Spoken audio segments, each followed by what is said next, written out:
They denied my promotion. Not because I wasn't qualified, not because my work wasn't good enough. They denied it because I was too useful exactly where I was. And then they were shocked when their best client followed me out the door. I didn't plan revenge. I didn't make threats. I didn't steal anything. I just did the one thing they never thought I'd do. I stopped saving them. My name is Ryan Blake, and for 5 years, I built my life inside a mid-size marketing agency in Chicago called Northline Creative. Not the glamorous champagne and awards version of marketing, the real version. The late nights, the red-eye revisions, the client changed their mind again version. I was the person they called when things were on fire. And trust me, things were always on fire.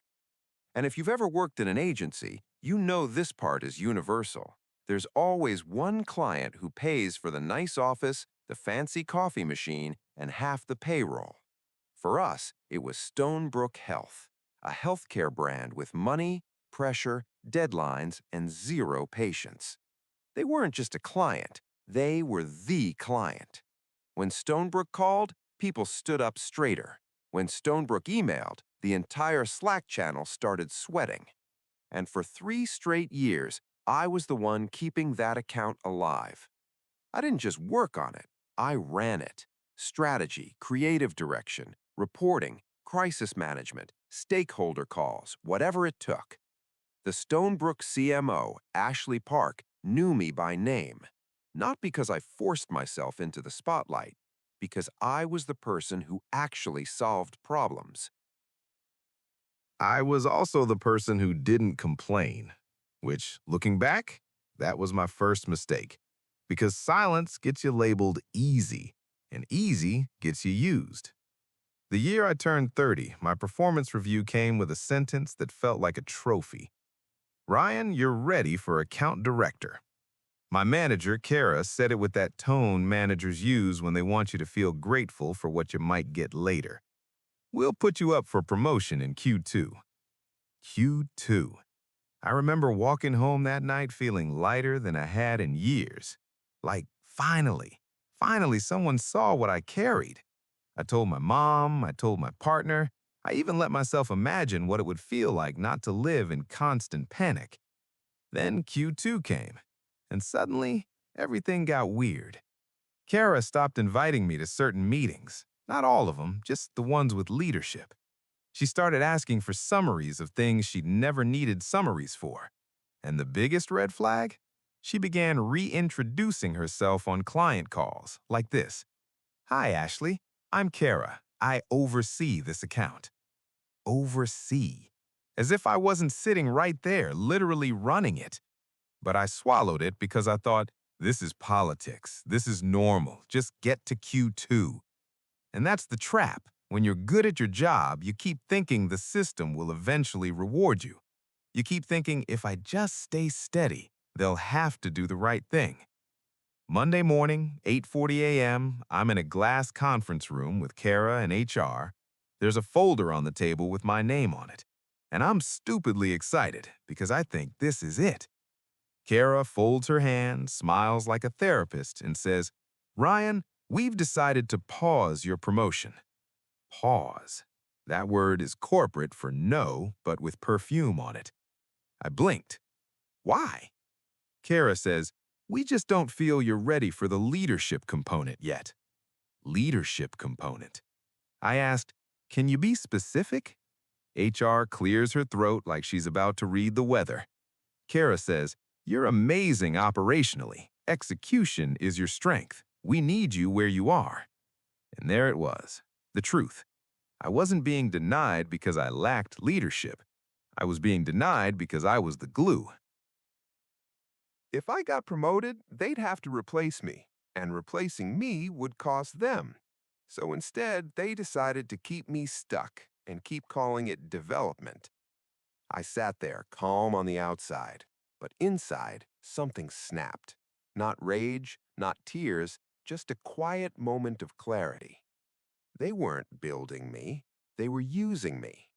As if that meeting wasn't enough, Kara ended with this: "Don't take this personally. This is what's best for the business." Best for the business. I smiled politely and said, "Of course." Then I walked back to my desk, opened my laptop, and stared at my calendar. Stonebrook call at 10, Stonebrook review at 2, Stonebrook emergency slot at 4:30. Of course. I was denied, but the workload was still waiting for me like a leash. That day, I didn't quit. I did something smarter. I started documenting everything. I pulled up every performance review, every email praising my work, every client note that said, "Ryan saved us again," every instance where leadership credited Kara for something I executed. And then I made a folder. Clean folder, a professional folder, not a petty folder, an "I'm not crazy" folder. Then I updated my resume, quietly, at night, like a person in a relationship who's finally accepting the truth. 2 weeks later, a recruiter reached out. A brand side role, not agency. Stonebrook Health. At first, I thought it was a joke, but it wasn't. Turns out Ashley Park had been quietly watching. She knew who made things happen. She also knew agencies love to rotate talent like people are interchangeable. So when she heard my promotion had been paused, she made a call. Her first words to me on Zoom were, "Ryan, why are you still there?" I didn't trash talk Northline. I didn't complain. I just told the truth, calmly. I was told I'm invaluable, but not promotable. Ashley stared at me for a long beat, then said, "That's the dumbest thing I've ever heard." Then she slid the offer across the screen. Better title, better salary, actual authority. No pretending. I didn't even negotiate aggressively, because the biggest negotiation was already done. She wanted me, and my agency didn't. And here's the part people don't understand. When a client trusts you, it isn't networking. It's loyalty built through crisis. I gave Northline 2 weeks' notice. Kara asked to chat. We sat in the same glass room where my promotion died. She smiled and said, "Wait, are you leaving because of the promotion thing?" I looked at her and said, "I'm leaving because I outgrew the role you wanted to trap me in." Her smile twitched. Then she tried the classic move. "Let's see what we can do." Funny how the budget appears the second you walk away. I said, "It's too late." And that's when Kara's voice changed just slightly. "What about Stonebrook?" I blinked. "What about them?" She lowered her voice. "Are you going to take them?" Take them. Like the client was a purse. Like I could shove a multi-million-dollar relationship under my coat and run. I stayed calm. "I'm not taking anything. I accepted a job. If they choose to work with me, that's their decision." Kara's face went stiff because she knew exactly what that meant. And this is where the panic starts. The day after my resignation email went out, my phone started buzzing like a dying insect. Leadership suddenly wanted meetings. HR suddenly wanted exit feedback. The CEO suddenly wanted to thank me personally. And then, on Wednesday afternoon, the real panic hit. Stonebrook requested a call, a quick alignment. When I joined, Ashley was there. So was Kara. So was our agency president. And Ashley said, calm and professional, "Just to be transparent, Ryan is joining Stonebrook." Silence. Kara forced a laugh. "Oh, wow, congratulations, Ryan." Ashley continued, "We'll be moving our account in-house.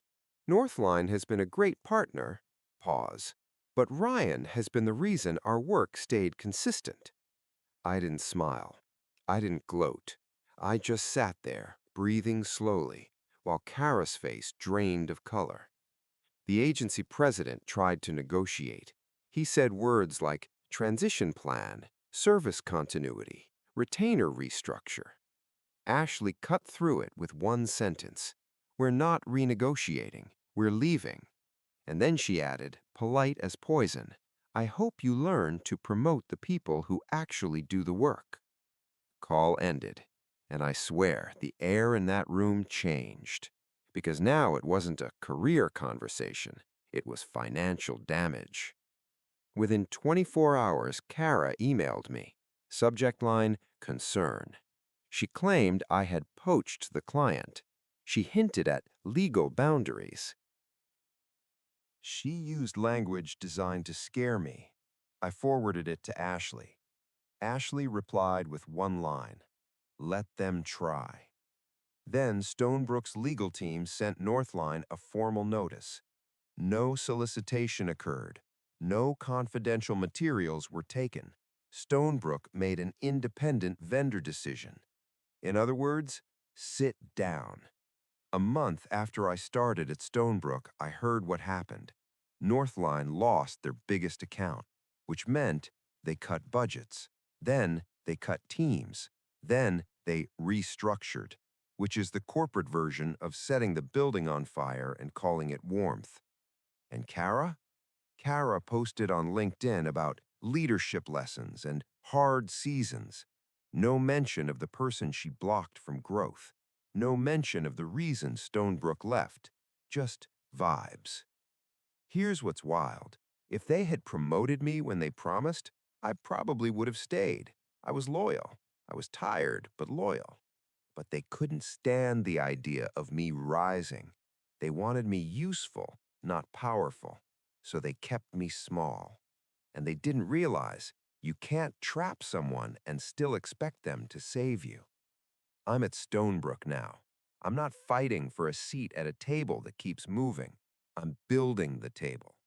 And sometimes when I walk past our in-house team, people who actually respect each other, I think about that day in the glass conference room, the folder, the word pause, and I realize something. They didn't deny my promotion, they gave me my exit. So let me ask you, if your job told you you were too valuable to promote, would you stay loyal? Or would you leave and let the truth follow you? Tell me in the comments. And if you've ever been used, overlooked, or kept small so someone else could stay comfortable, subscribe, because here, one story always leads to another.